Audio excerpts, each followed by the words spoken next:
Welcome to Hockey Night in New York, where Islanders hockey always reigns supreme. Whether you were raised at the barn in Uniondale or born in the stable at Belmont, Hockey Night in New York is your home for all things Isles. Now, let's drop the puck and get this party started. Ladies and gentlemen, it is Hockey Nights in New York. Welcome to the program, everyone. It is Sunday, January 21st, 2024. Coming at you live from Blue Line Deli and Bagels here in Huntington, showing off these brand new Butchie burgers. We had them before the show, and they are delicious. Looking forward to having some more. Big show coming up for you today. It is Patrick Roy Bonanza here at Blue Line Deli and Bagels. Big news yesterday, Lane Lambert ends up getting fired by the New York Islanders. And to, I think, almost the entire hockey world's surprise, Patrick Roy hired by the New York Islanders to be the new head coach. Wild, wild stuff. Can't wait to dive in. Ethan Sears of the New York Post is with us. Welcome to the show. Thanks so much for having me, Sean. Absolutely. My name is Sean Cuthbert. With me, as always, is Mr. Stefen Rosner, looking very spiffy today. I do it for you. I do it for you. You're a wonderful gentleman. Thank you so much for that. So, without further ado, let's talk about our wonderful sponsors, starting with Blue Line Deli and Bagels, located right here at 719 West Jericho Turnpike in Huntington and 217 Carlton Avenue in East Islip. Check out the menu or order online at BlueLineDeli.com. Also proud to be sponsored by Main Street Board Game Cafe. Find your crowd and unplug your game at 307 Main Street in Huntington Village. Also happy to be sponsored by Razor and Kniff, attorneys at law ready to fight for you. Check them out at razorandkniff.com, RAISERANDKENNIFF.com. for a free consultation, and also proud to be sponsored by A1 VIP Entertainment, your one-stop entertainment concierge for sports, concerts, Broadway, and more. One call does it all at 516-787-0048. And folks, if you're joining us in the chat, don't forget to get your questions in for Questions Brewing later on so we can answer. Just throw Questions Brewing at the top of your chat, and then whatever question you got, and we will try to get to it during that segment. So, fellas, big news here. Lambert is out. Patrick Roy is in. Let's get right into it. Let's start with Lane Lambert, just the fallout here, just the epilogue, if you will, for Lane Lambert, right? He goes 61, 46, and 20 in his first 127 games during the regular season for the Islanders, 2-4 in the playoffs. Was Chicago the last straw here, or was this already in motion just with everything that was going on previously? Well, you know, last week being on the road, Lou Lamoriello not being on that trip was probably a sign that things had maybe been in motion, that he was thinking about a change before they went on the road. And then really throughout that trip, you know, maybe they got a little bit unlucky in Nashville or Winnipeg, what have you. But, you know, an effort in Minnesota that was just all around unacceptable. And then coming out, you know, against the Blackhawks, and just you look at the start of that game, it's a must-win situation just from an emotional standpoint, and they go and give up the first 7 or 8 shots of the game. They really didn't start playing until the third period. You know, if maybe Right. Lou was thinking about a change, you know, that probably had to have sealed it. And Ethan says it too. It's just concerning the way they were playing, right? I mean, again, this is a group that we think, you know, on paper they shouldn't have Sparks this year. They have the talent to be a top 3 team in the Metropolitan Division. Yeah, we've seen it. And they weren't. Again, we know the blow leads early in the year. We know that 7-game skid out west before maybe Wallstrom saved his job. But you just never saw that consistency happen. You saw the inconsistencies continue to happen. So I guess it was inconsistently consistent, right? Yeah, for but sure. Again, I think you saw this trip, especially losing to Nashville on a bad break when you probably play your best game of the year. It's probably like, okay, that's an issue. And then the way stuff happens in Minnesota and the way everything unfolds, it was kind of like the writing's on the wall. Lane's time's coming to an end here. Yeah, I think we finally saw that Lane kind of lost the room, I think. Because, these are veterans. They know how to play the game. And the fact that they weren't coming out for him anymore, for themselves anymore. I mean, whether you liked Lane or not, and I know a lot of Islander fans by the time we got here weren't liking him too much. But, look, it looked like it ran its course. And for me, the last straw was the Chicago game. I mean, if I was saying it to some buddies, I was like, look, if they lose that, if they don't come out and destroy the Hawks, and they didn't do that at all, right? And they end up just getting, you know, they lose. They lose in overtime. They should have at least won the game. And even if they did, I tweeted it during the game too. I said, even if they come back in this game and pull out like a last-minute win, and they almost did, I said there still would have been so many alarming signs about just how that game went. You know, so to see how they came out, it went awful. And look, I wasn't surprised to hear the news yesterday about Lane Lambert getting fired, but I was absolutely shocked that Patrick Roy was the guy coming in. and I want to start talking about him. But just a last-minute thing here on Lane, just again to go with this epilogue here. You give him a little credit for getting the power play going, him and Johnny Mack, especially after last season. They get some great offensive output out of Barzal, out of their stars, right?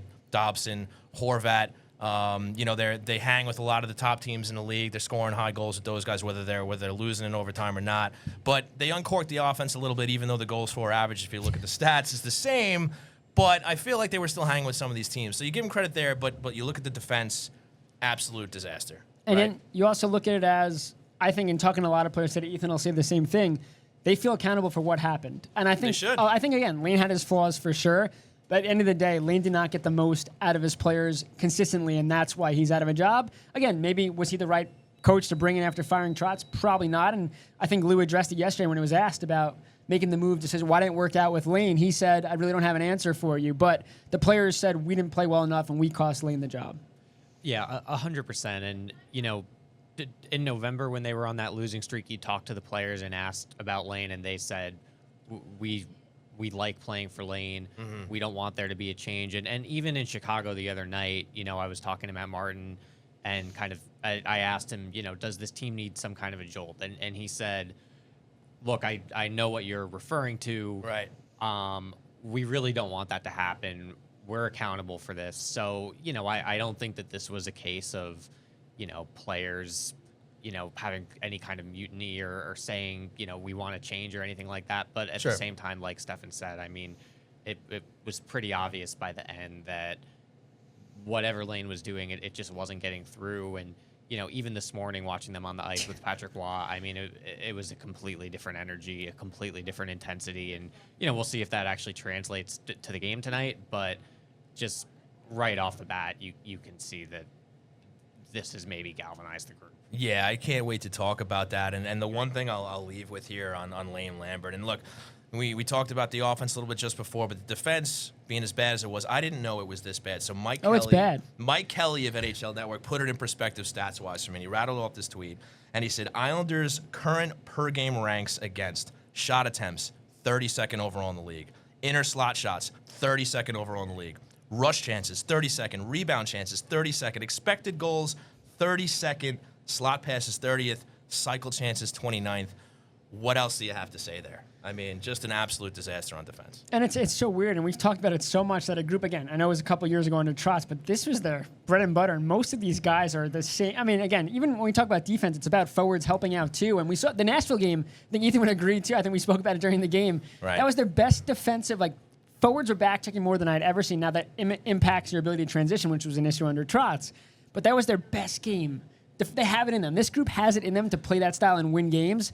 It's so weird how that just went out the window, the little details. Well, and not even just under Trotz, but even last year, you look at the way they sort of turned it around after a bad January and went on to make the playoffs. I mean, and without Matt Barzal, the way they did that was going back to their basics, going back to their structure, trying to lock things down. And obviously, Ilya Sorokin had a pretty big role in that. It's not just good defense. Sure. But he's pretty good. But that doesn't happen without, much better structure and, under the same coaching staff that they have this year. Right. With really basically the same roster, and to watch it kind of fall apart was astonishing, really. Yeah, astonishing is the word. And look, I was rooting for Lane. You know what I mean? I was hoping they were going to work it out. They got to the halfway point of the season, and I was like, and just to both of your guys' points, we saw what this squad could do. Not only the players themselves, but Lane Lambert was behind the bench when all the good stuff was happening on the defensive end. Yep. So it's not like he wasn't part of that system. It's not like he wasn't part of that strategy, the X's and O's, where he still could have tried to take this team and make it happen on the defensive side. We saw it in the second half of last year when they picked it up in February. They went on the run to get into the playoffs, and for whatever reason, it just completely fell off the tracks this year, and they couldn't get the defensive game going. And, you got to figure at the very least it's a product of not only whatever message isn't getting through from his end, but also the players just not being able to adapt. And so, again, we talk about how strange it is, but you look at a lot of teams in this league, like Toronto, Edmonton, where it's all about just outscoring your opponents. Georgiev, I think, has the most wins in the league, and he's also allowed the most goals. Or he's up there. So, it's been bad, and I think the Islanders, that's kind of how you have to play in the regular season. You can't play that grinding defense we've seen under Trotz, where they just barely get in. So I think Lane was smart to move away from that a little bit, but You look at the Flyers right now. They're the most disciplined team. And not even disciplined in just terms of penalties. Disciplined in terms of making the right decisions. You look at the Islanders. A lot of games, the structure was fine, but pucks going through defenders' legs or not boxing out where the players just failed to make the play. And I think you look at it, and that's what the Islanders need from right now going forward is their defensive structure I don't think could ever get back to what it once was, but just cutting down on the turnovers. Because if they don't turn the puck over, they won't take as many penalties. The PK won't have to be put under pressure.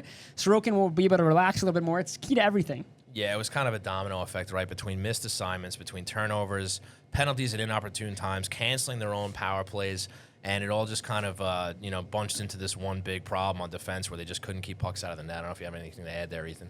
Yeah, I mean, I would just maybe add the lack of physicality as well has been really just jarring to see. The way they've gotten, pushed around in some of these games, and you think about the sort of identity that you associate with the Islanders, right? And the sort of, they're going to grind you down. They're going to be physical. They're going to win 2-1 games. They're going to win 3-2 games. And, I remember we were in Colorado a couple weeks ago, and Jared Bednar got asked, something along the lines of, what's it like to play the Islanders? They have this identity that's so, defensive and so different. And he kind of said, well, they don't really have that this year. And, he turned it into a compliment and started talking about, they're much more offensive and Barzal and Dobson are going. But, it's a different thing from teams, not wanting to play the Islanders or coming in knowing that they're going to be worn down. I don't think that this is, or that this has been a hard team to play against really at all. How many teams do you think went into the locker room in a second intermission and said, fellas, we're fine? Dude, third intermission. Going into this, you're right. Yeah, sorry, like when the Islanders are up by a goal or two, right? And whoever they're playing are like, boys, we're not out of this. We've seen what these guys have done in past third periods. Just keep pressing them. We'll get there. And how many times did that happen? I mean, you got to figure, talking about mentalities of other teams, you have to figure that's what other teams are thinking. Yeah, 100%. I mean, all you have to do is look at how many times in the third period did they fail to hang on to a lead. And like Stefen said, I mean, that is something that had been the bread and butter of this group for a long, long time that kind of just fell right apart this year. Right. So before we move on to the man of the hour, last thing for Lane Lambert, do you think Barry Trotz has a job for him somewhere in Nashville now that the Islanders have cut him loose? Yeah, I'll let Ethan go after, but for sure. They've been together for 11 years. I think Trotz will do whatever he can to help Lane get a job, whether it's with Nashville or somewhere else. Maybe not as a head coach. I don't know if Lane wants. I mean, I can't speak for Lane, but it would be some other position. I think he likes Brunette behind the bench right now. So, but maybe he ends up as an associate coach or just a job within the organization. Just because they've pretty much been tied at the hip until these last 2 years. Two things would be funny. One, there you go. One, it'd be funny if he goes and takes Waz's job with the Quebec Ramparts. That'd be funny. Number two is again rumors swirling maybe in Toronto, which stop. Really? Rumors are rumors. I didn't make it up. Rumors are rumors. But I think Lane That would be amazing. No, it wouldn't. He wouldn't. You think you would survive the media in Toronto? I mean, from a purely entertainment standpoint, that would be amazing. Lane Lambert taking over for the Maple Leafs and the Islanders meeting the Maple Leafs later in the season if they have a game left in the schedule. But that would be amazing. Johnny T and Lambert on the same bench. Awesome. Yeah, Johnny T, who didn't really speak much as a captain, and Lane, who doesn't speak much either. That would be great. Not our problem. No, that is true. Not our problem. Yeah, to answer your question, I certainly would not be surprised in the slightest if Barry had some kind of job open for Lane. And to be honest with you, I don't know that I would necessarily, say that he can't be a head coach in this league. I think this was a really, really hard position for him to be put in. Sure. Big shoes to fill.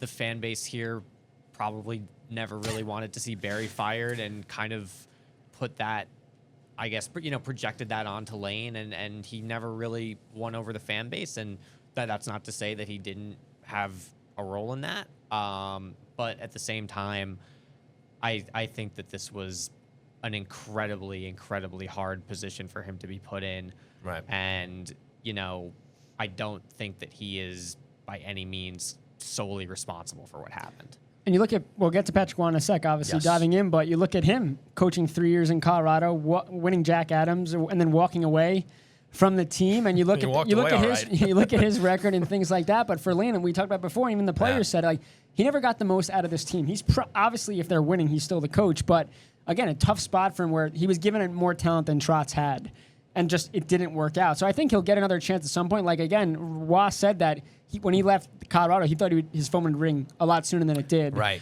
So we'll see what the future is for Lane, but I think it's time to dive into Patrick Roy. It is time to dive into Patrick Roy, a living legend on the ice here. Hall of Fame goaltender, 4-time Cup winner, 3 Vezina trophies, only 3-time Conn Smythe winner, a Jack Adams winner, Memorial Cup winner, etc., etc., etc. But he has not coached in the NHL since 2016, and he kind of left on bad terms. But fellas, give me your initial reactions. When you got the news yesterday and you guys got to see him on the ice for the first time today, what did you see? Well, when I got the text, I had to do a double take. Same way when the Horvat deal happened, I was driving, I was like, this can't be real. And then on the ice, like Ethan said before, holy you know what. It was like a drill sergeant getting his troops ready for war. Lane wanted fire. He bought a flamethrower. This guy is... Love that. Again, just watching, you're hearing every shift or every drill, between drills, sprints to the bench, skid stops, sprints to center, screaming at them during their zone breakouts and line rushes. I was honestly in awe of just how quickly he did that, and also how the players react. I mean, they had no choice, right? Sure. But it was like, yes, sir. Like, they were ready to go. And Okay. I think that the environment and the atmosphere today was, wow, this is a brand new team. In my eyes, just the way everything ran this morning this is a new age of Islanders hockey. Okay, Ethan. Yeah, I mean, obviously we haven't seen it in an actual game yet, but just like Stefen was saying, completely different intensity, completely different energy this morning. I mean, they're doing line rushes, and Patrick Roy says, "Stop. We need to be good at this. Do it right." And it's completely different. The energy around this team, just this morning, on a whole new level. And you know, you hear him speak, and the sort of admiration that he has for the organization, for the dynasty. He talked about, you know, being neighbors with Mike Bossy in Toronto, and Bossy's daughter babysitting his kids. He talked about how in awe he was, you know, as a rookie coming into the Coliseum and facing, you know, Bossy, Trottier, Gillies, Smith. I mean, it really does feel like he has just a different kind of energy, and you know, I don't want to overreact without seeing a game, but I mean, it's exciting. It's exciting to have something like this happen. You know, when the season had really kind of been getting lethargic. And I think it's important to note, again, we know how fiery and how passionate he was Right. as a player and as a coach with Colorado. First game trying to fight. What a clip. Yeah. Unbelievable. Bruce Boudreau, who he probably would have won. But he goes down to the Ramparts and spends time there. I think he matured there a little bit. Dealing with kids is obviously different, but he sounds like he's so honored for this opportunity. He learned a lot down there. It's much different coaching kids than coaching an NHL player, but like coming up now, I'm not expecting him to go fight, you know, I don't know, Lindy Rupp, right? I don't expect him to go do I'm that here stuff. for it if it happens. But I do think that the reason that Lou brought him in was because of that fire. I don't think he wants to hide his identity. That's the whole point he got hired. Yeah, for sure. And like, it's great to see that he does seem a bit humbled by what happened at the end of Colorado. And like you said, he went down to, you know, the Q and won a Memorial there and led that team. No, it's just, for me, it came out of nowhere. Like again, I thought something was coming here, but like Patrick Roy was the last name that I was thinking of. But it also gives us, I think, a little insight into just where the franchise is and where Lou Lamoriello is. In that, I know you and I have talked about this on the show previously, where whoever, if there was ever going to be a replacement for Lane Lambert, whoever that was kind of going to give us an indication where Lou Lamoriello was with the organization. This tells me that Lou probably is going to be around for a little longer than maybe we thought. I know Patrick Roy has been out of the league for a little while, but I don't think that he's a temporary hire here. I think that he's going to be a guy who's going to be with the team beyond the end of this season and probably after the next, unless it's just an absolute disaster. But I think this means that I don't think that Lou is riding into the sunset this summer. Maybe I'm getting ahead of myself here, but I think because he hired a guy like Patrick Roy, the whole league is talking about this. Yeah. Huge hire. Everybody's turned their head as soon as Patrick Roy's here, right? And I think that means that Lou is still kind of in control because if like we've said, if he had just bumped up John McClain or something like that, or brought somebody else in, maybe a little unknown or something like that, to kind of give him a trial run. We even talked about the gentleman who took over in Minnesota, right? Yeah, for sure. Yeah, John Hines. Yep. You know, we said that could have been like a temporary thing, but I think this is more of a permanent thing, and maybe that means Lane's sticking around. But look, from a purely just sports fan perspective, entertainment perspective, regardless of what happens on the ice, I think this is going to be must-see TV for Islander fans and hockey fans, and I just can't wait to see it kick off tonight. To go to your point about management, we know that Patrick Waugh, he said it yesterday, and whether it's true or not going forward, he does not want to be in management at all, but he had spoken a lot, and this is why I think that it was a joint decision with Scott Malkin, majority owner, and Lou, because we don't know Lou's contract. Where's ownership going to allow him to fire a coach and hire a new one if he wasn't going to be around? Now, I'm not saying this deal means Lou's around, but that being said, Patrick Waugh has been praising Malkin when he can so much for the opportunity. So to me, what it tells me is that it was a joint agreement, ownership and Lou, that, hey, if we're going to fire Lane, we're going to probably agree on who we're bringing in here, and they bring Patrick Waugh in. So I don't know if that means Lou's still around, but I do think that ownership had a clear part of this decision process. I just feel like if Lou was going to leave at the end of the summer, then if the new guy comes in, they're just going to keep Patrick Waugh around because they just signed him. You know what I mean? Like usually a new GM comes in, they're going to hire their own coach. So Ethan, you can chime in on this too, but I think this might mean they'll lose around for a little longer. Yeah, the one thing I would add, there's not an interim tag here with Patrick Waugh. Exactly.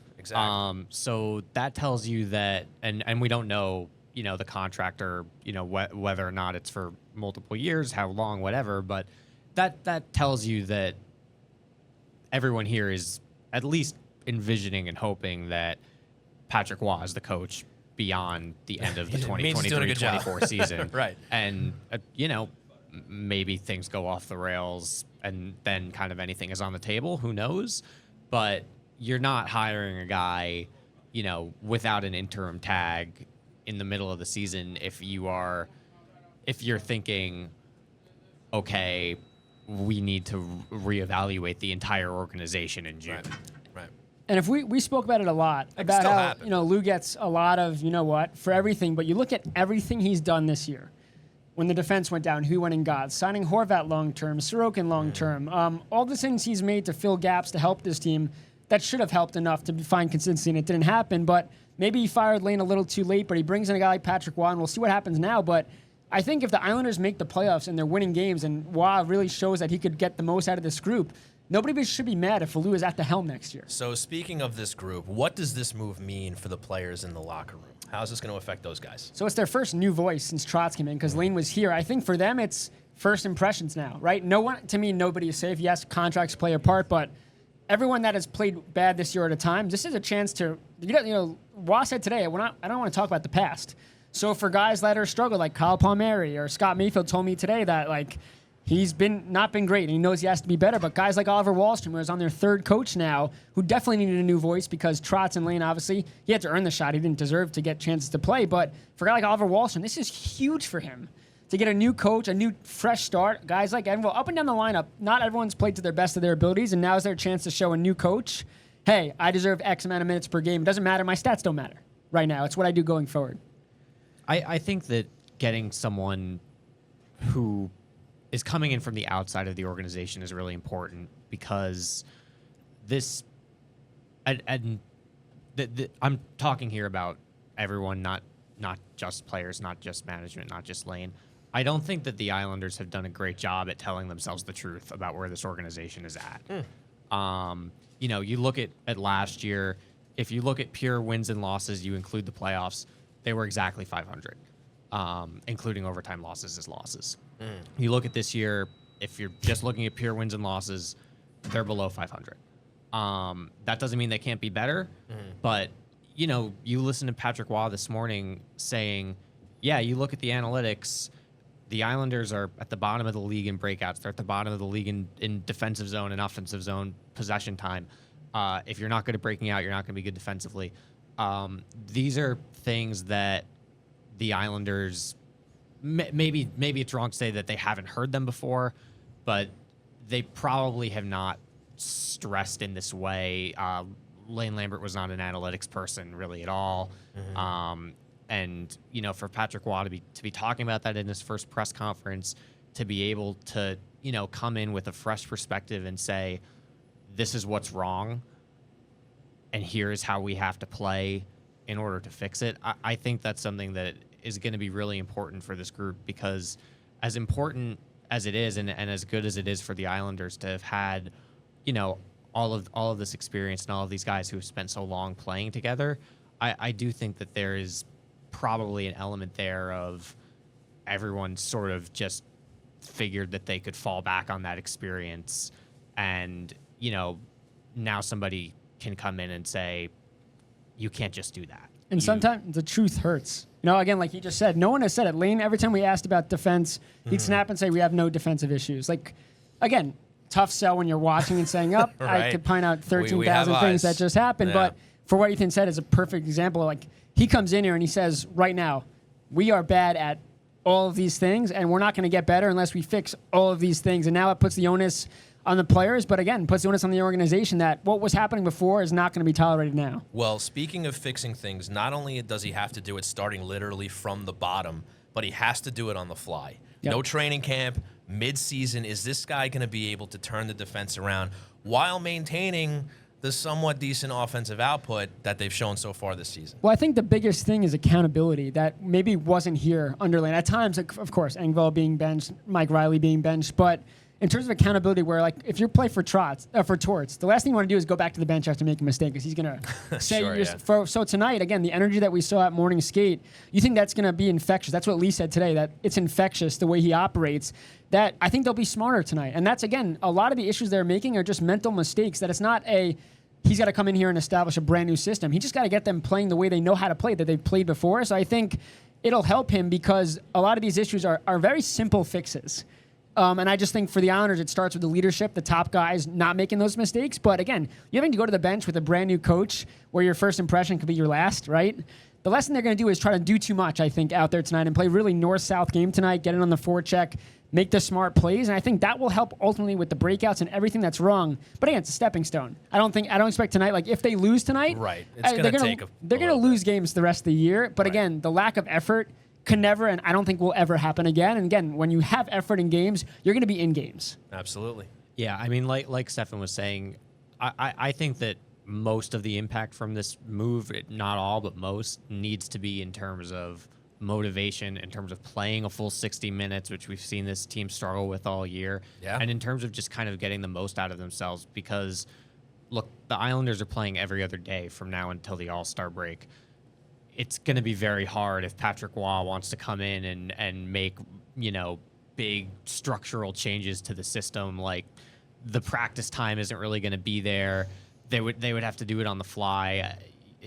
We saw the lines this morning. I think we're expecting to be basically the same as they were in Chicago because, Patrick Waugh is not going to come in and, completely smash things to pieces in the middle of a season. It's just not really something you can do. This is about getting somebody who can get the most out of what the Islanders have. And you look at the talent on this roster, and I don't think that this is a team that necessarily is going to go win the cup or anything like that. But like, is it a team that should be in the playoffs? Yes, absolutely. There's really no question about that. Through their inconsistencies, they were second in the Metro a month ago.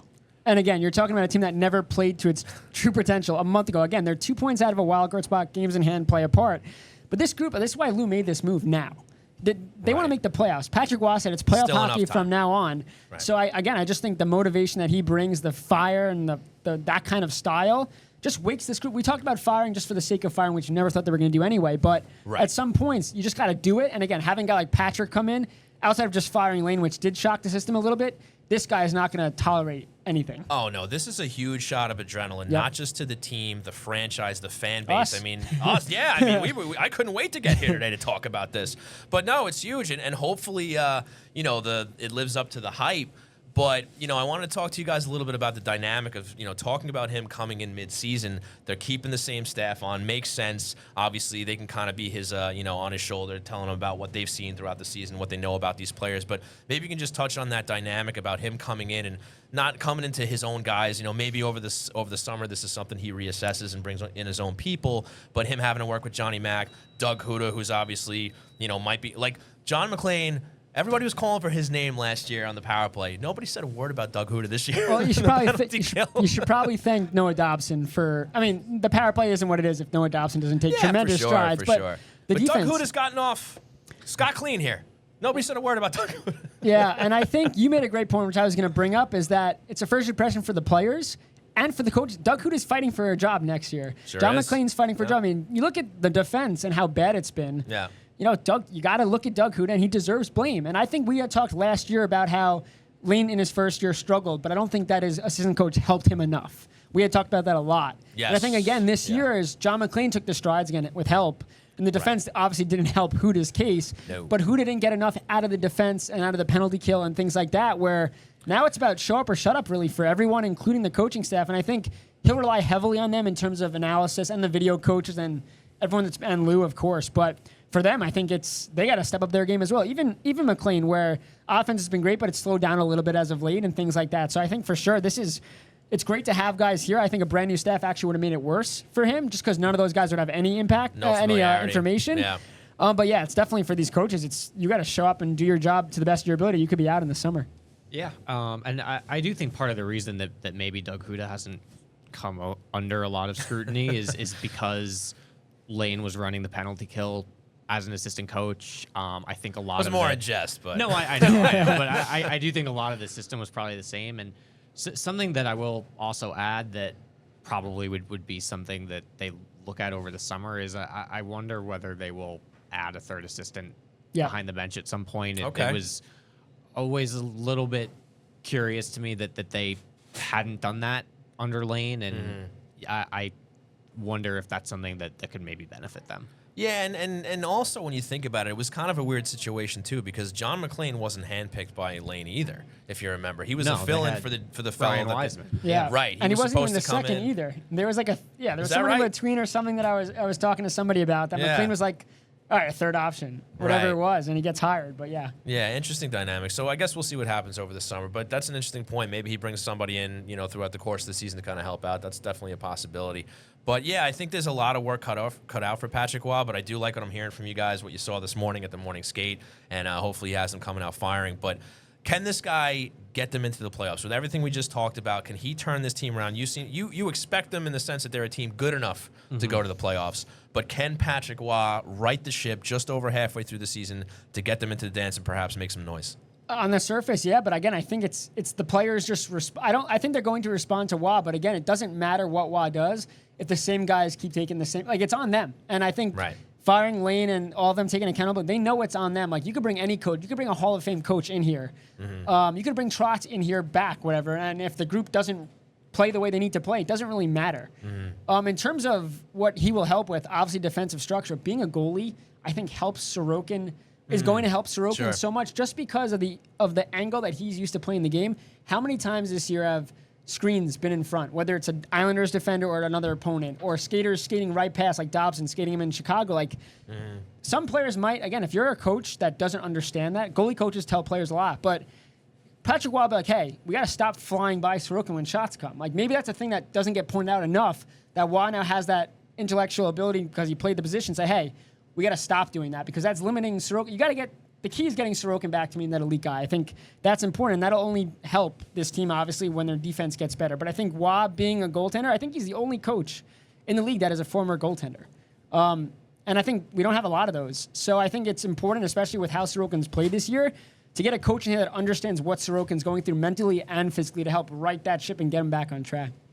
Yeah, as far as will they make the playoffs, to me, what happens between now and the All-Star break is absolutely massive for answering that question, because they really don't have that much. They've used up their margin for error, and a lot of the reason why they aren't further out of it kind of has to do with the rest of the East just hasn't really been that overwhelming. No one has really pulled away from the pack. Even the Rangers had a pretty big cushion, and that's now gone. Right. But it's hard to stay in the race when you're depending on other teams losing.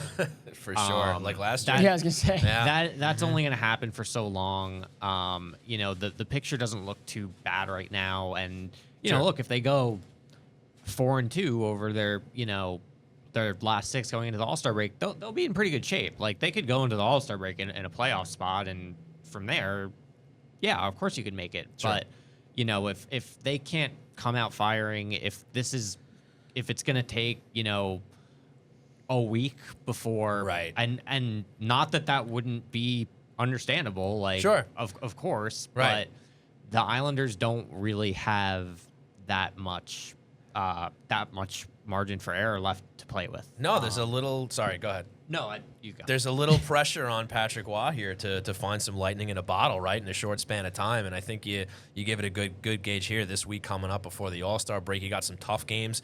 Thankfully, they're at home. That should help them out a little bit. But obviously, Dallas coming in. We're going to go to what's on tap soon. But you got Vegas coming in. I mean, this isn't an easy week by any stretch. So Patrick Waugh is kind of right into the fire here. And again, there's no moral victories anymore with this group. That being, like I said, they're going to lose games. But like tonight, perfect example. They come out flat tonight. That automatically tells me that, all right, if they get to the deadline, like Lou's going to have to move. It's a player problem. It's not the coach or it was a thing like that. Because tonight, there's no excuse. They might lose tonight. But if effort for any chance or slow start happens, that shows that what everything Waugh just did this morning, where the players seemed to react, didn't stay with them. And I think that would be. I don't think it's going to happen, but that would tell me a lot about this group if they don't get ready. If they're not ready to go come puck drop. Go ahead. And just something I'll add about the deadline is, it's not impossible for them to make a trade, obviously, but you look at where they are with the cap, you look at where they are in terms of LTIR, and that's going to be complicated in terms of salary. It's going to be, assuming that they think Pulock will come back this season, and they're not kind of just using that extra $3 or so million that's on LTIR right now as a cushion, they're going to have to pretty much match salary in any trade, and they don't really have guys who are making a lot of money who they would in theory want to send out, or in theory, or be accepted on the other side. Yeah, right. Last year Beauvillier was an obvious person there. Josh Bailey maybe was an obvious person there. There aren't really guys. Over the offseason, maybe you would have said Pajot, but I think you'd look now at what's happened when Barzal and Horvat had played on different lines, and I think there probably would be hesitation with moving a center. So this is not. They're not going to be able to package a first-round pick and Simon Holmstrom for an All-Star because it's not going to work under the cap. Sure. That'll be another step, another conversation for what might happen coming up to the deadline. But as far as Patrick Waugh goes, and we know it's a very passionate Islanders fan base, how long does the honeymoon last? It seems like most fans are excited about the move. They like the shot in the arm here. They like the Lane Lambert's out. How long does the honeymoon last? How long until things get rocky for Patrick Waugh if he doesn't turn things around fast? Well, yeah, I was going to say, it's the win-loss record. I mean, he's brought in here to win games. Plain and simple. If you win, the fans will love you. If you lose, the fans will hate you. Or if you just follow Bo Horvat's footsteps, and when you talk to Shannon or whatever, you just say the right things, and that catches fire. Now, maybe not ripping fan bases and things like that, but like they'll be in Montreal on Thursday. Yeah, awesome. Like, that's huge. Yeah. And if they could go in there and win in Montreal at the Bell Center, like, again, fans just want to see wins, and they think that they're really happy right now. But I think a lot of them are, all right, we're happy, but we're not going to have a cup parade just yet. We got to see this work. But yeah, if they win tonight, tomorrow people are going to say, back in a wild card spot, we're coming for it. We back, baby. And if they lose tonight, it's going to be like, all right, sell the team. That's what's going to happen. More or less. Yeah, to your point, the honeymoon will last for as long as it takes for the Islanders to lose a game. So maybe tonight. It might be over tonight. Yeah, I mean, if they could, 10 p.m. tonight. Right, they could play a good game again Dallas and lose in overtime, and you probably would have some people upset and saying, "How could you hire this guy?" and and all of that. Right. It really is. It's all going to come down to, can they get back in the race? Can he get results, and can he get them fast? And also, what it's going to take is what he says after the games too. Again, after all these losses. Again, Lane was not a guy that really threw players. As of late, he kind of had no choice. Like he's grasping at straws. I got that expression right. Good job. Thank you. I'm proud it took of you, a man. mental second. Look at you. But with Waugh, let's say they lose tonight, he comes into the media room and just rips them. Like the fans are going to appreciate that a lot more than being like, well, the structure, A-okay. Like, so I think it ultimately depends. Yeah, winning and losing for sure, but it's how he reacts to these losses with us. Because again, we know that Lane was much more fiery than he showed us. But if Waugh comes out of the game tonight and goes, we were terrible at X, Y, and Z, this is ridiculous, and flips out, fans will love him for that. Well, I love the point that you made earlier. If this team doesn't come out tonight, whether they win or lose, but if they don't come out with just a fire under their ass, then there's a big problem with the players in that locker room. Because, I mean, they just weren't doing it for Lane. Patrick Waugh comes in. the players essentially contribute to Lane Lambert losing his job here, right? Yep. They got a fiery guy now behind the bench. They got to come out with rockets in their skates against Dallas. Again, win or lose, but just show a better showing than what they showed in Chicago, because that looked like a team to me that just dialed it in. And again, first impressions, let's say the team comes out as a whole strong, but a couple of players are really dragging the team. I mean, Horvat said today that when he faced the old Avalanche team under Wah, that he goes, they're a tight-knit group. They all pull the rope together. And he goes, that's what he wants us doing. Everyone's got to pull up. Can't be one guy pulling harder. Can't be one guy pulling us down. We all have to pull together. And if there are guys that aren't doing that, like, I wouldn't be shocked tonight if going into the third period, if they're close game, whatever, that bench gets shortened and certain players aren't playing. Because I think Wah wants to win immediately, obviously. Sure. But he's got to set a tone immediately that this won't be tolerated. I think with Lane, a lot of times where, sure, Engvall being benched, but there were mistakes made in games where they're back out there a shift later and nothing happens. So I think for Wah, accountability is going to be a huge thing right off the bat. These are tests right now, and Wah's going to be watching everything really closely tonight. And if he sees someone taking a shift off, to him, that's first game under me, you're taking a shift off, you're not playing. Like, that's what I think is going to happen. Anything to add there, Ethan? Yeah, I mean, you mentioned Horvat saying, togetherness, everyone needs to be pulling on the rope. I think every single player I talked to this morning used the word togetherness.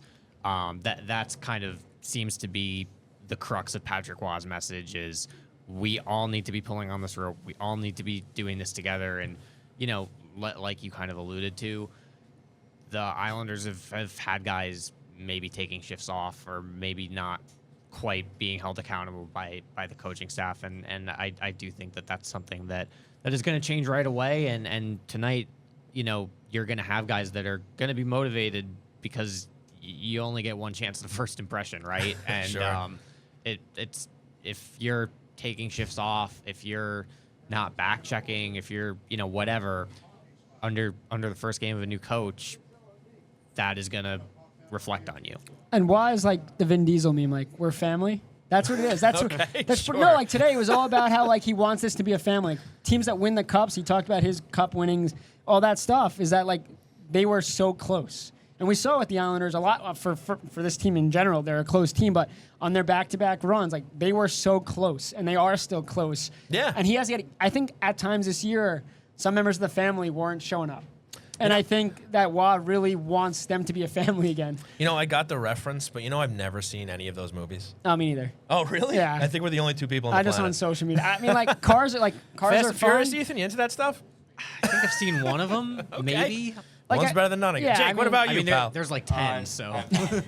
Really? Wow, 3 out of 4. Power of social media. I saw the meme once, and All right, well, listen, fellas, great stuff on Lane, great stuff on Patrick. I think it's time to take a break. We went 45 minutes in that, which is outstanding. So, folks, want to thank you all for tuning in live here at twitch.tv/HockeyNightNY, Twitter, Facebook. We're all over the place tonight, today, YouTube. Thanks for chiming in the chat. We're going to get to questions brewing later. But before we go to break, I'm going to tell you all a little bit about Main Street Board Game Cafe in Huntington Village on Long Island's North Shore. Games for sale and for open play. Food and drink, beer and wine, fun and friends. Bring the magic of phones down, eyes up, tabletop board games to your family. Our staff will help you find the right game from old favorites to the hottest new releases. We have everything from strategic to easy party games. Get off your screens for a night your family will remember. Looking for meetups to join? Our Magic the Gathering, Dungeons & Dragons, Lorcana, and organized play communities are welcoming for all. We also do parties and corporate events located at 307 Main Street in Huntington Village. Go to mainstboardgamecafe.com for more information. Main Street Board Game Cafe. Find your crowd. Unplug your game. And with that, we're going to take a quick break. We'll be right back. I don't want to hear it. It's over. I can't believe they fell short again. Yeah, but they played so well. They made it to the semifinals 2 years in a row. The semifinals aren't the cup. God damn it. I hate those lightning. They'll get another shot at it next year. I don't even want to talk about it anymore, all right? They lost, okay? Let me just sit here and enjoy the one thing that makes me a little bit happy. This fresh, delicious, tasty, meaty, turkey-filled Blue Line combo. I eat 3 every day to help keep me strong. Hey, Donnie, can I have one of those? Coming right up.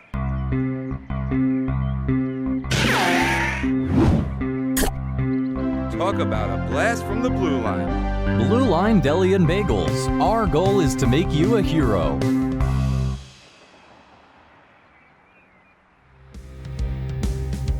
Attention all artists, storytellers, and creators of all kinds. It's time to make your content stand out above the rest, and Floored Media is the place to make your visions become a reality. Maybe you want to elevate your podcast and add some video, or turn that novel you wrote into an audiobook. Or maybe you just need the right space to produce your daily vlog.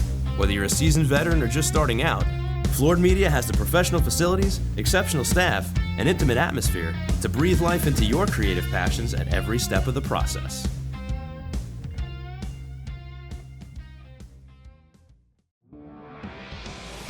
And now, it's time for What's on Tap, a look ahead at the Islanders' upcoming schedule. That's right, folks. It is time for What's on Tap, now brought to you by A1 VIP Entertainment.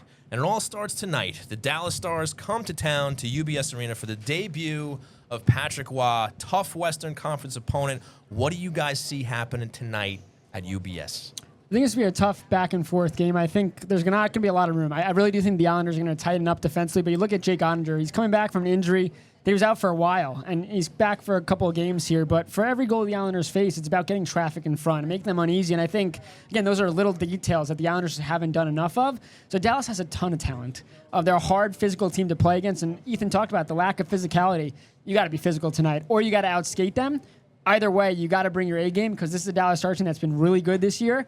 And again, Jake Oettinger, when he's on his game, is pretty good. So you got to get to him really early. Yep. Dallas on the second end of a back-to-back should be a little bit of a help for the Islanders, but just look at what they did. Right, and just look at what the Stars did to the Devils last night on Sergei Breland's, I think, Ring of Honor night.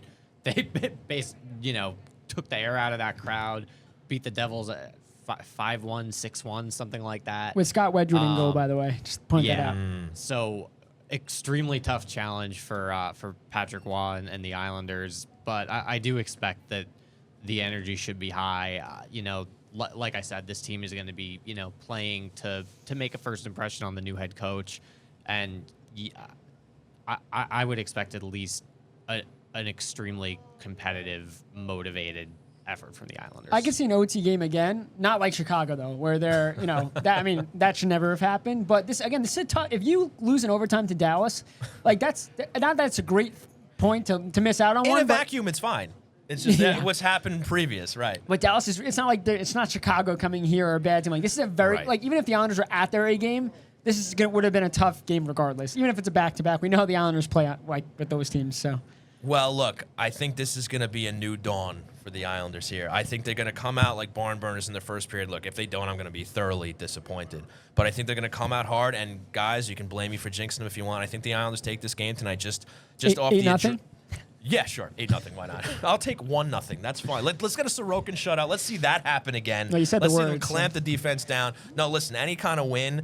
But I think they're going to come out on top tonight, and you guys can all blame me, after 11 p.m. if they end up losing the game. But I think that's the way it's going to go. I feel good about tonight. And I think the important part is getting that first goal is critical in every game, but that will be the ultimate test, too. If the Islanders get a lead tonight, not blowing it. Hold on to that. But again, the way that Patrick Roy coaches them with the lead, I think it's going to say a lot. Because, again, we've seen it over time where line changes or we've seen mismanagement of lines, especially when they've had leads. Sure. Look back to that Detroit game when they were up going to the third, and they separated the lines and they lose that game. I mean, it's all about gut for sure, and you trust your head coach, but it'll be very curious to see what happens if the Islanders do take a lead into the third and how Roy controls that bench and how the players ultimately respond to that. No doubt about it. Moving on to Tuesday, Las Vegas comes to town. This is a little chance for redemption for the New York Islanders. They lost when they went out there to Vegas. What do you see happening there? Another tough test. Obviously the Stanley Cup winner from last season. What's happening there? Yeah, I think, again, we just played Vegas, right? And I think the Islanders should have won that game. If you watch back and the chances they had early, the Kyle Palmieri breakaway, Engvall a couple of chances, Nelson, I mean, they could have put that game away. And again, Logan Thompson is a guy, again, we'll see who starts, but talking to the media there, Logan Thompson's been a guy that they said that when he allows one goal, it usually falls apart on him this year. It's been a little different. And if the Islanders had gotten a couple of goals early in that game, they said that he probably would have fallen apart as well. So getting the first goal is critical. But again, this is a Vegas team that the Islanders have notoriously played well against. They have. So welcome into their building again. Depends what happens tonight, building on that tonight. But yeah, you're welcoming the Stanley Cup champs here. You got to be on your A game every game. They're so talented. But I think, again, the Islanders could get to Logan Thompson early, which they didn't do. Right. That'll go a long way, and also not taking penalties. And the turnovers that they had in that game and the failures in front killed them. Absolutely killed them. So just playing your A game, and they should be fine. Ethan Sears. Yeah, I mean, I remember in Vegas thinking that they lost that game 5-2, and I remember thinking that was probably maybe not their best played game of the trip, but it was pretty close. I remember thinking they played really well there, save for, probably 4 minutes at the end of the second period when they gave up a little flurry of goals. So I do think that's a game they can win. I think that, between tonight and Vegas, if you can get 3 points from those two games, you are coming away feeling really good about where this team is at, feeling really good about Patrick Roy, and going on the road with some momentum to Montreal. Yeah, I think that's when people start calling him St. Patrick around these parts. But speaking of Montreal, let's talk about what a storyline here, right? Patrick Roy comes back to the NHL, goes up to Montreal 3 games into his tenure here with the New York Islanders. That's going to be a fun one to watch, too. Obviously, Montreal, one of the struggling teams in the league here, but that's always a tough building to play in. There's going to be the whole storylines of Patrick being there. What do you see there? Yeah, you just said it. It's a very tough place to play, regardless of how bad the Montreal Canadiens have been. And not its redemption for Roy, but he obviously wants to win every game.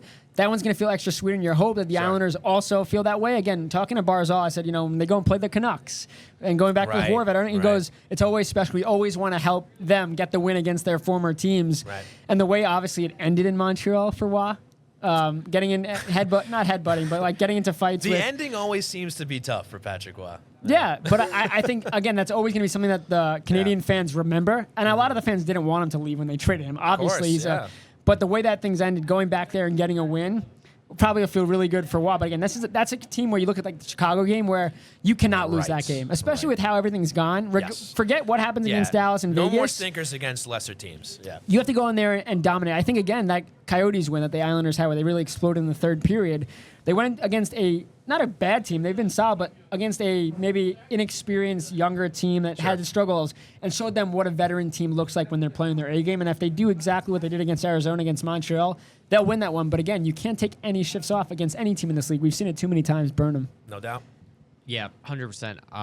I expect the reception for Patrick Roy in Montreal to be pretty good. I was talking to some of their media that made the trip down this morning, and they were saying that things have maybe kind of been patched over there since he left, and they, since they retired his number in I think 2009 or 10, he's gotten good receptions when he's come back. But like Stefen said, it's like the Blackhawks game. You can't win, and one of the issues that this team had under Lane Lambert was that it would play down to opposition at that more last year than this year, but you go through the games and there were a lot of them against teams that should have been, nothing's an easy 2 points, but a quote-unquote easy 2 points, right? Where they couldn't do it, and including last year in Montreal, they lost up there in overtime. This year in Montreal, second end of a back-to-back, and they've had pretty much no gas for the first 40 minutes. Right. And that Montreal game, if I remember, was at the end of the season last year, right? That was before, wasn't that right before they played the Caps in that final week? Oh, no, the last game of the season was Montreal. They had to win. Yeah, it was the last game. No, I mean the game in Montreal. Oh, gotcha. But in any case, come on, Stefen. I'm sorry. Tough building to play in and all that, but really just not a team that you can afford to drop 2 points to. It's a game you have to have. No, like Patrick Roy said, playoff hockey from here on out, so you can't take a night off even against a team like Montreal after all the points they've given up so far. And Saturday, the test gets tougher again. Florida Panthers come into town. They're obviously doing great over there in the Atlantic Division. Look like at least a heavy favorite to go deep in the playoffs this year.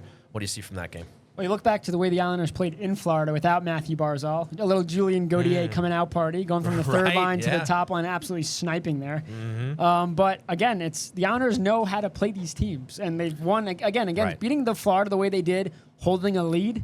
They allow a goal early in the third, and you're thinking, here we go. And they hold on. And that was without Barzal. And I think, again, that was a really good game by them. Still, however hot Florida's gotten or things like that, it's still that team. So I think the Islanders, again, especially with what happens this week, but Saturday game against a team that you've played well, that you could beat this year. Again, capping off would be Waz's first week on the job. You got to go out there and you got to give it your all and try to get a win there. And again, I think Florida's beatable. And I think every team's beatable, obviously, but they know what they have to do against Florida. They saw last year, they got watching from home, right? Watching Florida and what they did so well in the playoffs, that they have a pretty good idea of what they need to do and just executing. Ethan.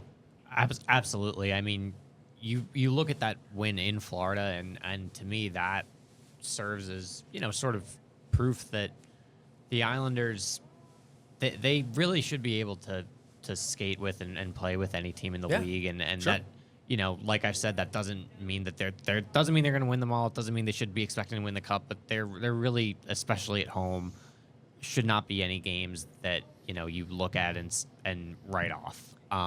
Especially given where they are in the standings, especially given the sort of energy that Patrick Waugh should be bringing to this group. So, I don't think they're going to go 4-0 this week. That's probably far-fetched. Right. But is that a game they can win? Yeah, it is. And they should expect to win all these games, especially at home. And we've talked about it a lot, how many games they were against really good teams where they were there for 50 minutes and didn't close it. So they proved early in the year that they can hang with any anybody. team. Yes. Again, it's just about getting those Closing. leads and closing the door. And again, now at this point, again, you want to win games, but you kind of get back to the whole, we need points. With this division, again, you want to win for sure, but holding on just to get to overtime at times and not falling apart like that Devils game where they allow the tying goal late and then they allow the go-ahead goal late.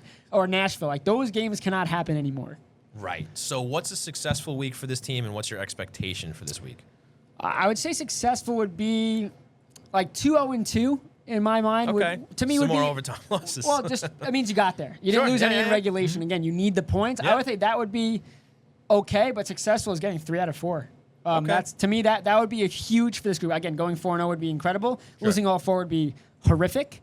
But I think I think you look at this roster, they could go 4-0 this week. But I think Anything can 2-0-2, 3-0-1, just not losing in regulation to me would be a win to just get Be a good points in start. 4 straight games. They need points. Sure. Ethan?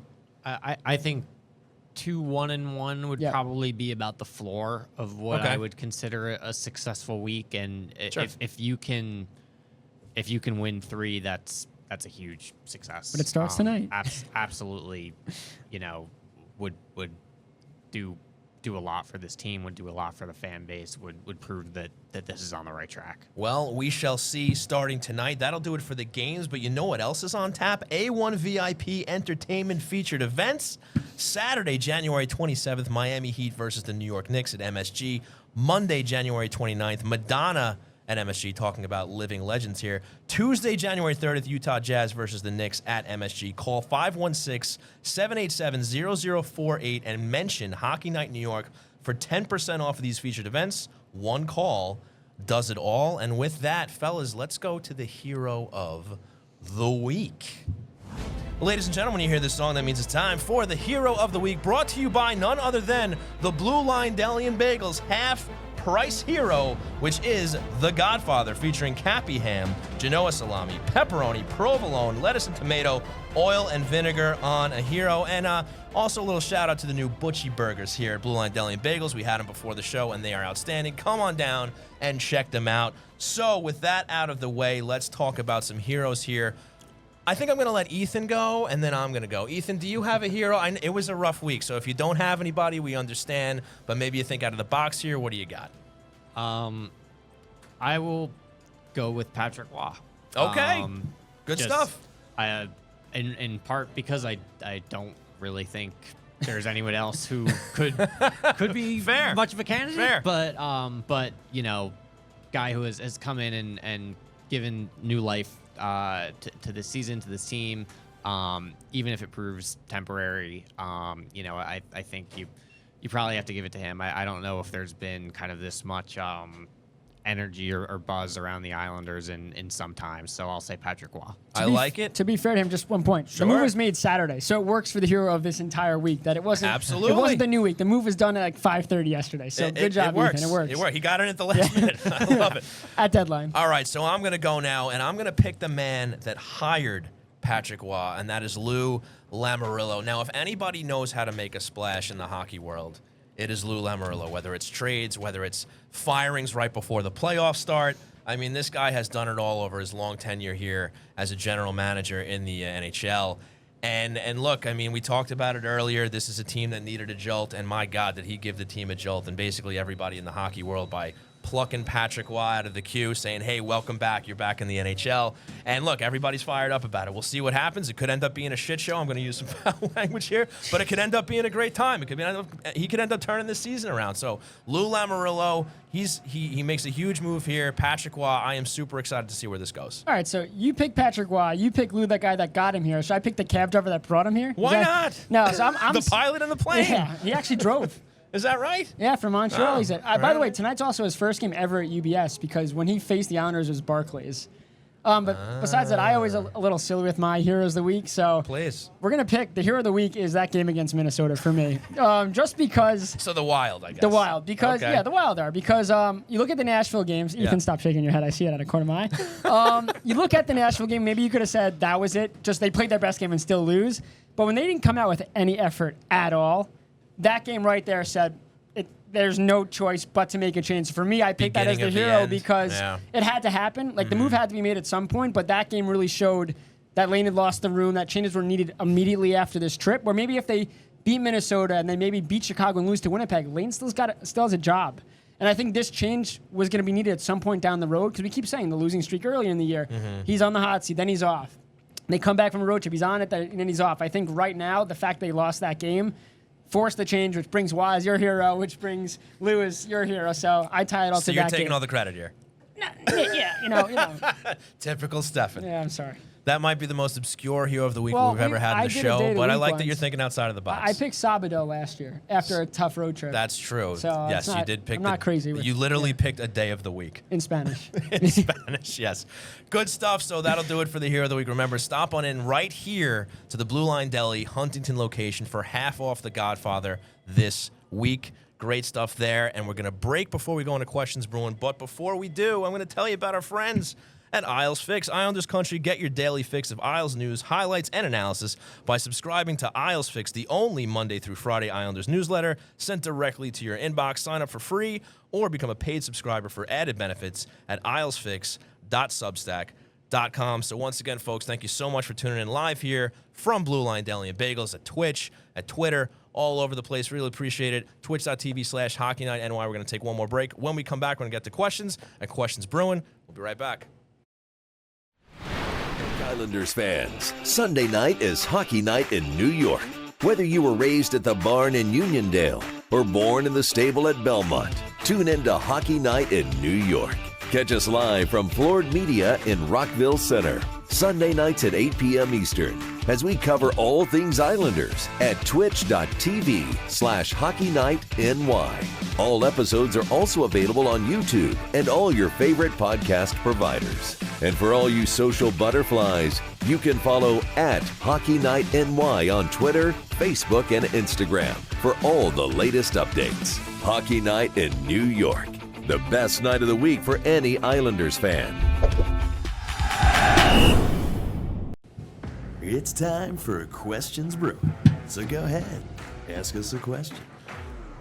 That's right, folks. It is time for Questions Brewing. I want to formally welcome to the program Jake Radonis here. Jake the Snake filling in for Edzo. A little under the weather today. Buddy, you're doing a great job. How we doing? I'm doing good. I'm honestly fired up about this hire. Love this. Yeah, what do you think, man? What are your feelings here? I think change needed to be made, and Lou went and did it. So, I don't know exactly what to expect yet, but none of us do. I'm very excited, to say the least. All right, Jake. Well, how's the chat looking? Let's get some questions fired up here. The chat is very live today. Love that. So first up from Trottier19. Many fans, including yours truly, said with no big changes over the summer, it would be the same results or worse with the same team. Sure enough, why did Stefen and some others say things would change?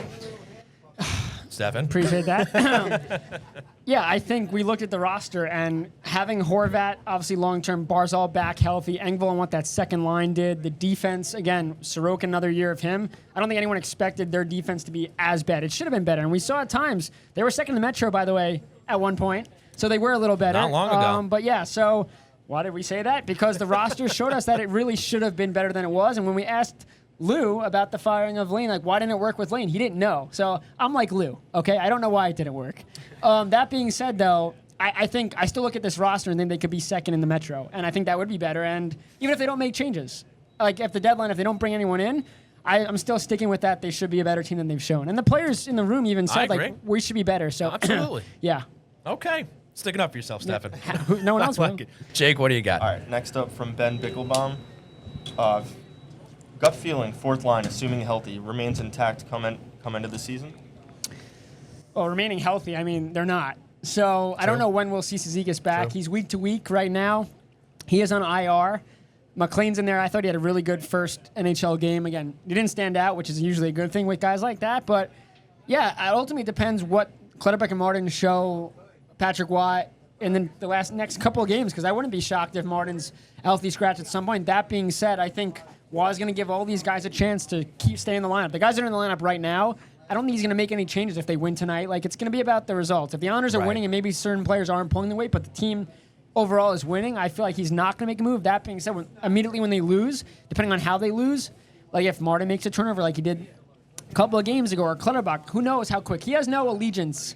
Raw has no allegiance to any of these guys. He doesn't owe them anything.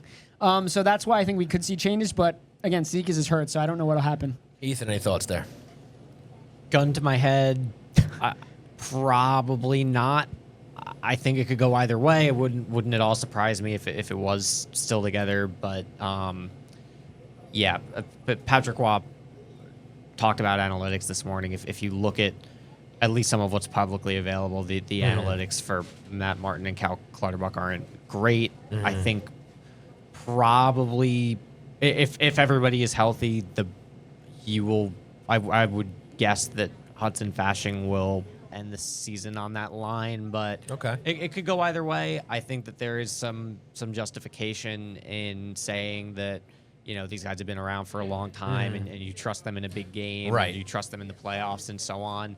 But that's where maybe I think having a guy who is from the outside of the organization, that's a place where I think maybe you could see an impact. Yeah, I think it's a good point from Stefen saying that he has no loyalties here, right? He's going to play who he feels is going to be the best. And look, he may end up feeling that Martin and Clutterbuck should be out there at certain points, and it probably will happen. I mean, I even remember, you know, when Barry Trotz was still at the helm, and I specifically remember fans giving Barry Trotz hell for putting those guys out there in certain spots and late in games, stuff like that. So don't be surprised if it happens again. For whatever reason, these coaches feel that there are spots that they belong out there. Maybe you can make an argument that Lane thought they belonged out there a little too much lately. But, you know, these things happen. The coaches, they go with their vibes. We talked about that, their instincts here, who's going well, who's not.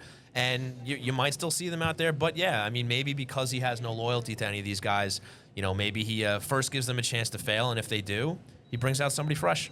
Jake. Next up from Drake and Ian. Dallas, Vegas, and Florida are all pretty good teams. If we don't come out with a win right away, at what point does head start to turn about Wah? I guess that goes to my question before, right? And with the grace period. Just rewind on the live show. Right, just go back a little bit. Yeah, I don't know. I mean, now I'll answer the question. I think you got to give him a little time here. I mean, especially coming in on the fly. He basically just got to know his players this morning, and he's still getting to know these players. And it's going to take a little bit of time for him to just kind of establish his relationships with them, and he's going to find out who's doing what and, you know, where he wants people in the lineup. And he might make some changes strategically. I mean, you'd hope he does because of obviously the things that have failed out there. But, look, I think he deserves a little bit of time. Now, fans, it's up to you when you want to turn on Patrick Waugh. I'm sure that'll come fairly quickly for some, but I think – look, there's the urgency for him to turn around quick because this team obviously wants to make the playoffs. Lou wants to make the playoffs. The owners want to make the playoffs. The onus here is for Patrick Waugh to get them across that finish line. So there's a lot of pressure to do that. And he's got to try to find some magic here and just figure it out. But, look, I think if I'm being rational, don't do that. Look, I'm trying here. I know where we are. But you got to give him a little bit of time. Look, I'm pulling for him. I was pulling for Lane too, but I'm pulling for Patrick Waugh to turn this around in a short span of time. We'll see if he does. And I think you got to give Patrick at least until next season, right? So that he has a training camp, maybe brings in his own staff like we talked about. But at least as far as this season goes, hopefully we've seen it time and time again. A new coach comes in, and whether it's his motivational prowess or whether it's the team just waking up because there was a coach firing, hopefully we see that result coming, whether it's one thing or the other. Yeah, I think the Islanders hope not the exact same situation as Rick Tocchet in Vancouver taking over for Boudreau because they didn't ultimately make the playoffs and they did fail. Right. But this stretch now is the hope is the Islanders make the playoffs, but this is a time for Watt to evaluate Right. That way, like you said, this summer, whatever it's coaching personnel that, hey, this is the system that I think we should play given what I've seen. These are the players I think are the best. These are the players that are available in free agency that I think will help us. And these are the coaches I think that can get us to be the best we can. So I think this is really important that he's here now rather than just starting a season. Because, again, if you're coming in, you fire a coach late in the summer, right? And then you go into training camp. You had no say in anything that happened, contracts, free agency. Right. And I think while being here now to have this time is critical. Right on. Ethan, anything? Yeah, to me, if this goes south, to me it would not necessarily come back on Patrick Waugh so much as come back on Lou. Yep. I think at that point you have to look at the roster. You have to look at who built the roster, and you would have to say, okay, Barry Trotz was fired after a season where a lot of things that the Islanders didn't control went against them. That was a controversial move at the time, and that would be 2 hires since then that didn't work out. So I don't know that necessarily would be, well, I guess it would come back on Patrick Waugh in the literal sense, but I don't know that would be pinned on him so much as it would be pinned on Lou. This is the roster that Waugh has right now. Right. So he either could get the most out of this roster or the roster needs more. And again, he has no say in that as of right now. We'll see what happens. Fair points. Jake, what do you got? I just want to give a quick shout out to Ed back at home. He actually said that I'm his hero of the week. Is that right? That is Ed's right. watching from yes. home. Thank you, Ed. I love it. I Good appreciate stuff. that. Very nice. Next up from T. Boyle, who's actually here with us. Hey. today. Hey, what's up, Tommy? Wanna Thanks just for coming shout it down, out? bud. Do you think Waugh will hold players accountable and bend players that don't play well? 1,000%. And I think that's a large part of why he's being brought in. Again, the passion, the fire, sure. But again, they have no room for error. And that's why this if that was not the case, Lane would still be coaching. Well, let me throw an example out for you guys, right? Anders Lee was struggling earlier on in the year, and there were fans calling for Anders Lee to be benched because he wasn't performing. Is Patrick Waugh benching him in that scenario, or is he still looking at it like this is the captain, he's a high-paid player on this team? Is he a guy he's going to put on the bench for a game? I think it depends. Yeah, I think it certainly impacts who it is. That being said, benching for a shift is still accountability, whether it's a game. Okay. So Okay. I think he'll start with that. I don't think we're going to see tomorrow. A little more micro than macro. If Barzal has Sure. 5 turnovers tonight, that Barzal is not playing.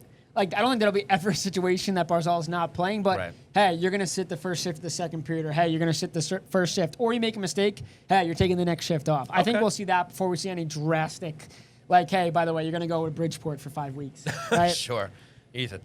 As a one-word answer, yes. To go to your example with Anders, I mean, maybe it doesn't necessarily have to be, making someone like him a healthy scratch, but in that sort of scenario, would you maybe see him drop to the 4th line for a game? Yep. Okay. Yeah. Yeah, maybe. okay. All right. We'll cross those bridges when we get to them, but I think that you probably are going to see a different style of accountability than Lane maybe had or did not have. Well, I think that is music to the fan base's ears. We will see if that is the case. Jake. Next up from CGS, do you think Waugh got hired because Jacques Lemaire was unavailable, or was Waugh a first choice for Lou? Per That's Lou, hilarious. Per Lou, and again, take this with a grain of salt that this is the only person he wanted. He made that clear. Again, you kind of want to think you had options here, but it sounds to me Lou is that going to tell you of whatever course, Lou of wants to course. tell you. I'm not calling him a liar here, but would any of us be surprised if he was on the phone with a couple other guys? No, for sure. Okay. I'm just telling you what Lou said because that's all I could tell you. Right, face value, yeah. But yeah, I think again, their meeting, whatever it was, and that Waugh said he loved talking to Lou, hearing about just talking to Lou, and Lou said reverse, same thing. Like the passion, the fire came through, and that sold Lou. So again, whether he was the first, second, fifth option, they're both comfortable with what decision was made. Lou is very happy to have him here. Waugh is very happy that he got the opportunity. And again, first practice, the fire that he showed and the way that team, you could see the team respond immediately to it. I mean, it wasn't like people were dragging and he had to be like, hey, pick it up. Like they were picking up. There were things they were doing wrong that he fixed quickly, but they were receptive to everything. So to me, the message already got through to that sense. Now again, it's a much different thing when the puck drops. Ethan. Yeah, I think Patrick Waugh was the only choice here. I do think that Jacques Lemaire probably on both sides of this equation probably helped. But just for an idea of how big a surprise this is, or how big a surprise it came to people who know both of them. Two people I talked to this morning, Larry Robinson and Claude Lemieux, two guys who played with Patrick Waugh, right? Who have, Lemieux played for Lou Lamoriello. It represents as an agent a couple people on the team. Larry Robinson obviously coached for Lou Lamoriello. Neither of them had any idea this was happening. And I'll throw in a plug as well. I don't know if it's up yet, but at some point today you can read that story on nypost.com. But yeah, I mean, I don't know that it was necessarily a surprise to people, in the game that a change was made, but a credit to Lou for the sort of secrecy here that, people who are close to him, close to Patrick Waugh, close to players on the team had no idea that this was happening. And it's kind of crazy because they are so different. Right. They are you take the aggressive, talking so much, fighting coach with the GM that is, you have to do this, this, and this every day. And there's a routine with how professional you have to be. So I'm very curious to see how it all happens, especially when he's going to lose his cool. It could happen in it's 3 gonna hours, happen. 4 hours. I can't wait. I just want to see how it goes. It's going to be interesting. And to your point, Ethan, I mean, nobody knew. This was a bomb that dropped yesterday. Everybody was just shocked. I mean, the reactions on Twitter, just from anybody inside, outside the game, was like, holy crap, where did this come from? So once again, Lou finds a way to work in the shadows. Nobody knows it's coming until it happens. Pretty exciting stuff. Jake, what you got? From Joey Pickles, What's up, Joey? Did Lou personally address the team before the announcement yesterday or before skate this AM? If so, do we know the tone of the conversation? Would you guys have any insight on that? No insight on if he approached the team. That being said, a lot of them were shocked. Okay. I had spoken to Anders Lee and I said, what were your initial reaction? He goes, yeah, I was stunned. Now, I don't know if there was talks like, hey, we're going to make a change, but I feel like the players must have known in the back of their mind, like, hey, we just got back from a winless road trip. Effort was an issue. We left the bench in Nashville. I know that was blown out of proportion, but still not coming back out to finish that game. Right. Yeah, the loss to Chicago. They had to know in the back of their mind, like, Lane's probably in trouble here. Yeah. That being said, it sounded like no one expected Waugh to come in, which is probably a good thing because Lou's going to do what he wants. No, but I'm saying the players couldn't mentally prepare for the kind of, again, this is a wake-up call this morning for a lot of these guys. Dobson, this is a wake-up call we needed. Not to say that it wouldn't have been if they had known and had a lot more time, like if they had found out on Monday. Hey, by the way, we're going to finish this trip with Lane. Lane, you're out, by the way. Peace. And that Waugh's coming in on Saturday and we'll coach you on Sunday. This is raw emotions that we saw this morning and raw reactions that I think is more of a shock. Because you walk in, or yesterday get off the plane, it's like, hey, by the way, Patrick Waugh now is your new coach. No time to really think about anything. And then they get to the ring today that everyone's got to be ready to go and fired up. So, yeah, I don't think any of the players knew that this was happening. And I think it's going to work out to their benefit, not knowing. Still on your end, Ethan?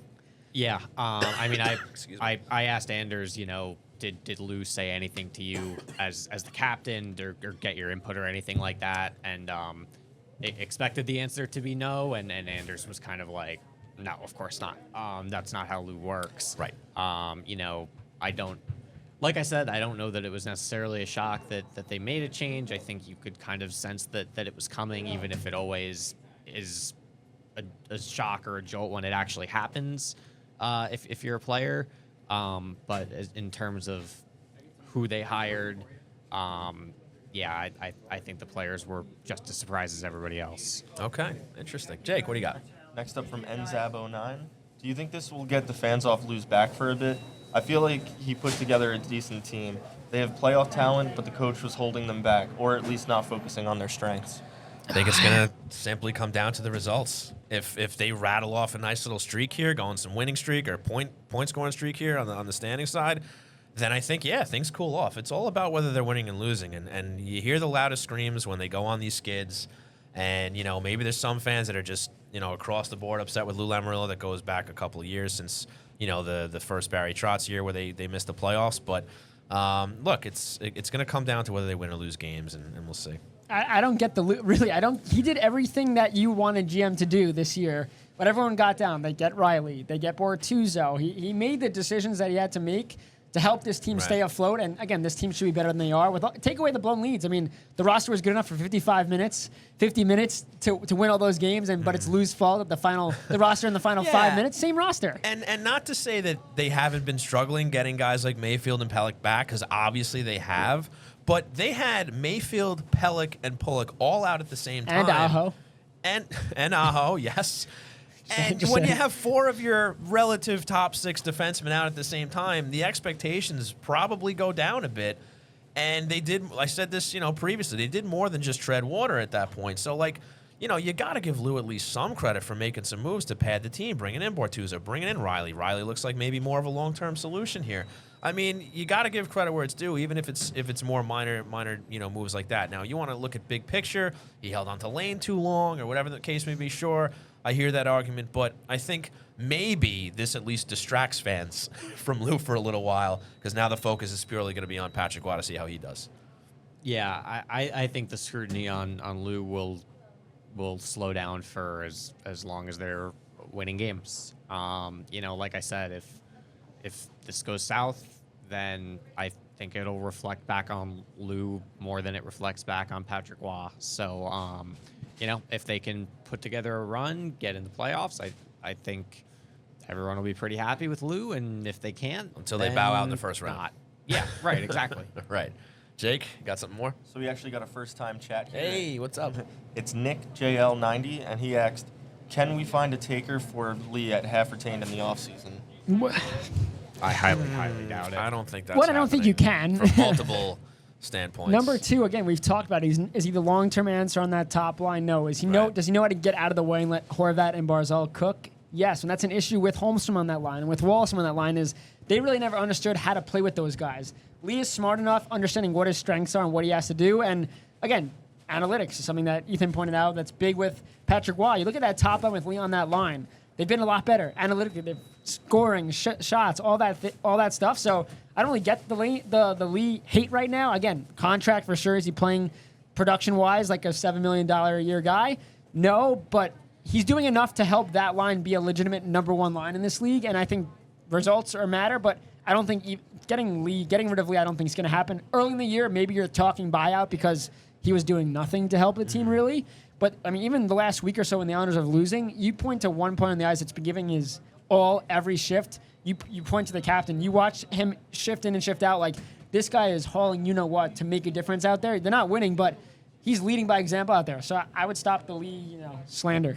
Yeah, and look, I think we all knew, just like any player who comes up to those UFA years, when they get signed to these long-term deals, they're eventually going to start to, wear out their welcome, so to speak, in the sense that the numbers are going to go down. They're not going to produce to the contract they were signed for, but that's how you retain players in the NHL. That's just how that works. You sign them to a long-term deal for a lot of term, for a lot of money, and eventually they're not living up to that money. And now Anders Lee has kind of hit a turning point in this contract where he's not going to be a 30, 40 goal scorer in this league anymore. And they shouldn't need him to be. You look at this roster, things changed. At that time, they needed it. They didn't have the offense.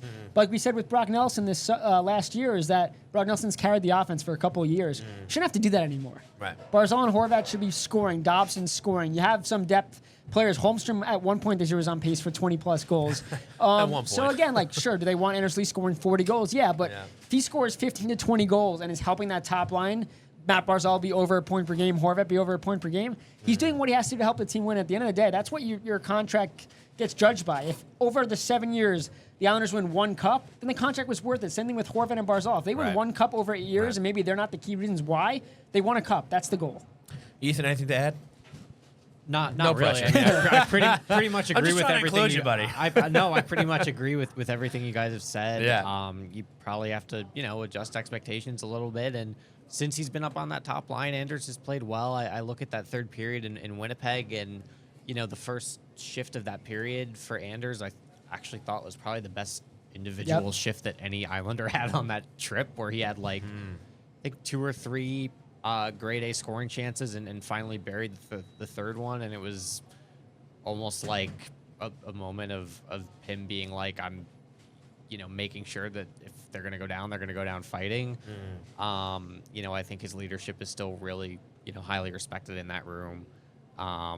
I don't think that there's really much of a path to moving him, even if it was something that the Islanders wanted. And right now, I don't think that that's the case. So, given the 15 bullet point presentation we just made for that answer, we don't think that Anders Lee is going to be dealt at half cost over the summer. Jake, you got anything else? I agree right there. But let's go back to T-Boyle over here. Do you think Lambert's assistants get removed, or do they remain for the rest of the season? And then also to add to that, is Varley close to returning? So let's start with Varley. He was on the ice today for the first time with his teammates. He had been skating on his own, per Ethan Sears' report on this road trip, so good work there. But in terms of the assistants, we had talked about it. This is a tryout for them.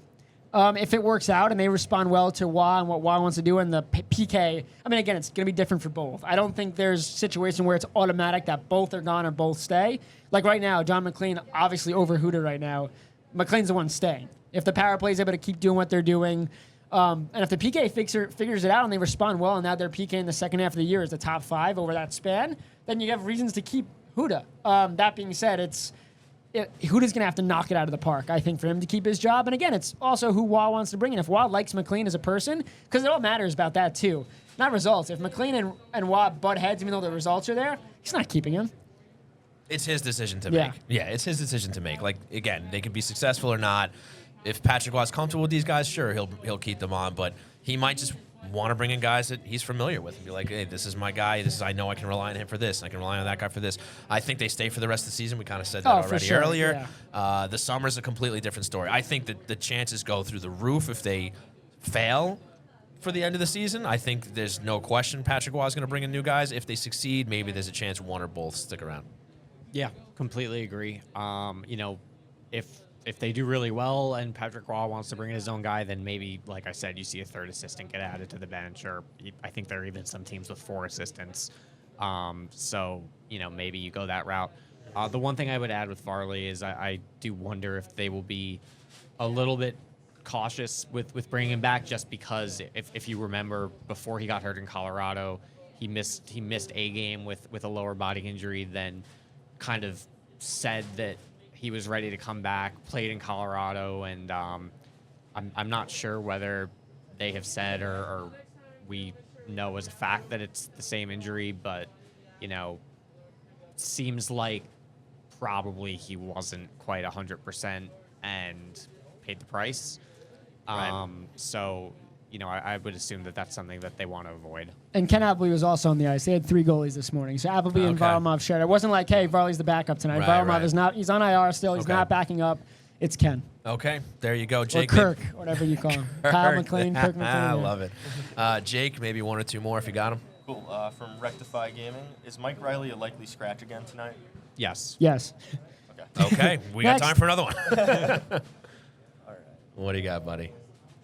Yeah, Mike Riley, what's your opinion on that, fellas, while Jake looks for another question? I understood it. Like, he had 2 penalties against Winnipeg, and obviously the Islanders have taken a ton of penalties. In terms of tonight, why he's not playing, I think Wah really was just sticking with the lineup.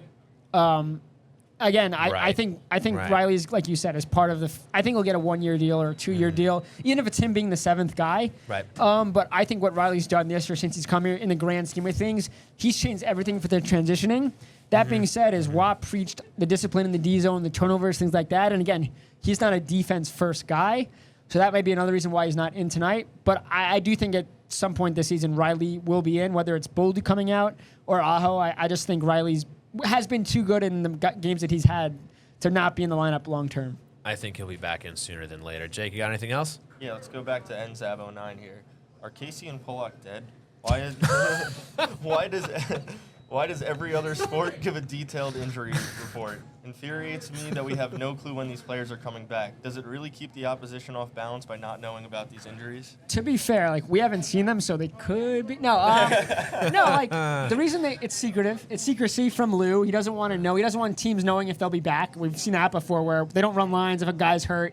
He's coming back. We don't know if he's going to play that night. We can't talk to them, but Garth was like that too. You watch, Jack, You watch the replays again. I'm not a doctor, way too much school, but you watch the replays with Pulak's injury and Zika's injury. To me, it tells me that it's the similar injury now. So Zika's took a slap shot. Fronek had 109 slap shot when they were in Vancouver, the fastest shot ever recorded from the advanced stats in that game.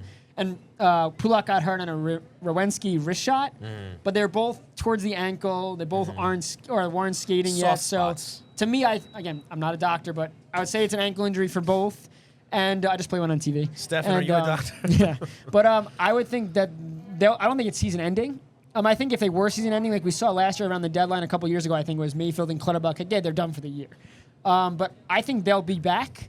And if not, I do think at the deadline, if they're not going to be back, you could play the LTIR game and go and bring, like if they bring somebody in, right defenseman or center, that kind of tells you that they're probably out for the rest of the year. Ethan, but I don't think so. Cizikas, Pulick dead or maybe still alive? Well, first of all, I would like to I would like to welcome the questioner to the Professional Hockey Writers Association. His card will be in the mail. Chapter, I think the next meeting is at the All-Star game or maybe the draft.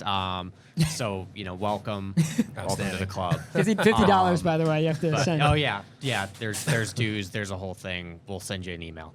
But excellent. But yeah. Not dead. Okay, not dead. Still alive. Can confirm, I think. Okay. Can you confirm? I mean, I think they would have announced.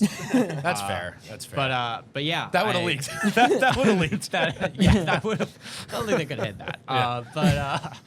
But yeah, I mean, all we really know is that they're not on the ice. I mean, like Stefen kind of said, I think that we suspect that those are both, ankle injuries sustained from blocking a shot, and hopefully that doesn't necessarily mean that it's something that's broken, but maybe it does. There's no mandate that they have to disclose anything other than upper body, lower body, which doesn't really tell you much. No.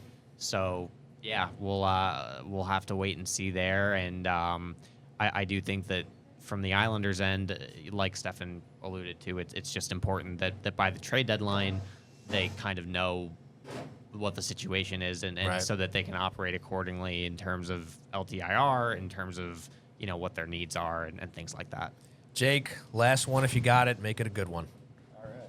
Pressure's on you. From aisle 72, why do you think Guac comes here when other possible teams were on the horizon, including the Leafs? Well, it doesn't mean the Leafs, I think, were interested. I know that he was interested in Montreal and Ottawa. I think there were rumors. I forgot who reported it, so forgive me for that. But obviously, Ottawa made their decision to bring in a new coach. Montreal, I obviously have a coach there. And I think it was he was waiting for an opportunity. He had said he thought the phone would ring. I said it before after he left Colorado.